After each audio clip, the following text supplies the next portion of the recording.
Hello అండి, ఈరోజు cut work lace శారీకి ఎలా వేయాలో చూపిస్తాను. 2 సేఫ్టీ పిన్స్ ఉంటే సరిపోతుందండి. ఫస్ట్ ఆఫ్ ఆల్ వచ్చేసి మనం శారీ కొంగు ఎలా పెట్టుకుంటామో మన హైట్ చెక్ చేసుకోవాలి. కరెక్ట్గా రోల్ చేసుకొని మన హైట్ కరెక్ట్గా ఎంతవరకు కావాలో అంతవరకు చెక్ చేసుకొని అక్కడ ఉంటుంది కదా మిడిల్లో పిన్ పెట్టేసుకోండి, సేఫ్టీ పిన్. తర్వాత సెకండ్ పార్ట్ వచ్చేసి మన కట్టు కొంగు ఉంటుంది కదండి, అది 1 రౌండ్ చేసుకొని 1 రౌండ్కి ఎక్కడి నుంచి లేస్ కావాలో మనకి అక్కడి నుంచి పిన్ పెట్టేసుకోండి.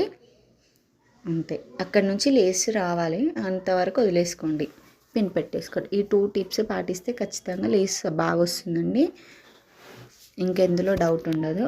ఆ లేస్ జాయింటింగ్ కూడా మనం మిడిల్లో పెట్టుకున్నాం కదండి, స్టార్టింగ్ కొంగు దగ్గర అక్కడి నుంచి జాయింట్ చేసుకోవాలి. అక్కడి నుంచి జాయింట్ చేసుకుంటే ఎలాంటి జాయింట్స్ రావు. ఎక్కడ రౌండ్గా చేసుకొని పళ్ళు దగ్గర ఇట్లా రివర్స్ తీసుకోవాలి, అంటే చిన్నగా ఒక టక్ లెక్క పెట్టుకొని రివర్స్ తీసుకోవాలి. ఫైనల్ లుక్ కావాలంటే నెక్స్ట్ వీడియోలో వస్తుంది, చూడండి, లైక్ చేయండి.